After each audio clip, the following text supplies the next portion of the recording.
নমস্কাৰ বন্ধু বান্ধৱীসকল, আপোনালোকক আজিৰ ভিডিঅ'লৈ স্বাগতম জনাইছোঁ। আজিৰ ভিডিঅ'ত আমি আগবঢ়াবলৈ লৈছোঁ বৃশ্চিক ৰাশিৰ 2024 বৰ্ষৰ আৰ্থিক ৰাশিফল।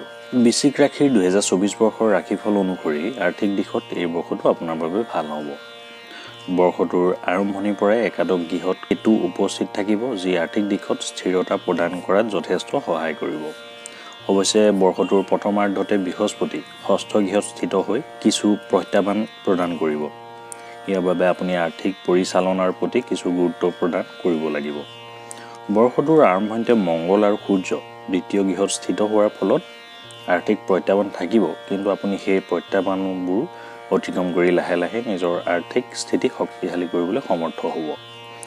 বৃহস্পতি সপ্তম গৃহত স্থিত হৈ মে' মাহৰ পৰা আপোনাৰ একাদশ, প্ৰথম আৰু তৃতীয় গৃহত দৃষ্টি প্ৰদান কৰিব, যাৰ ফলত আপোনাৰ প্ৰয়াস বৃদ্ধি হোৱাৰ লগতে আপোনাৰ আৰ্থিক স্থিতি ভাল হ'ব। ব্যৱসায়িক দৃষ্টিকোণৰ পৰা বৰ্ষটোৰ আৰম্ভণি উত্তম হ'ব। আপুনি আনন্দ মনেৰে নিজৰ ব্যৱসায় আগবঢ়াই নিবলৈ প্ৰয়াস কৰা দেখা যাব।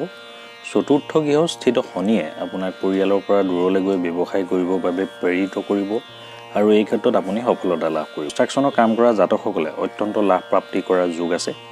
ইয়াৰ উপৰিও ইনফৰমেশ্যন টেকন'লজিৰ সৈতে জড়িত লোকসকল আৰু শিক্ষা জগতৰ সৈতে জড়িত লোকসকল বিশেষভাৱে লাভান্বিত হ'ব। মাৰ্চৰ পৰা মে'ৰ ভিতৰত সময়খিনি কিছু চাপপূৰ্ণ হ'ব পাৰে। এইখিনি সময়ত ব্যয় বৃদ্ধি হোৱাটো ব্যৱসায়ৰ বাবে অনুকূল নহ'ব। আপুনি নিজৰ কৰ্মচাৰীসকলৰ স্বাস্থ্যৰ প্ৰতি মনোযোগ প্ৰদান কৰিব লাগিব। মে'ৰ পিছত ব্যৱসায়ত আশা কৰাতকৈ অধিক সফলতা লাভ কৰাৰ যোগ আছে।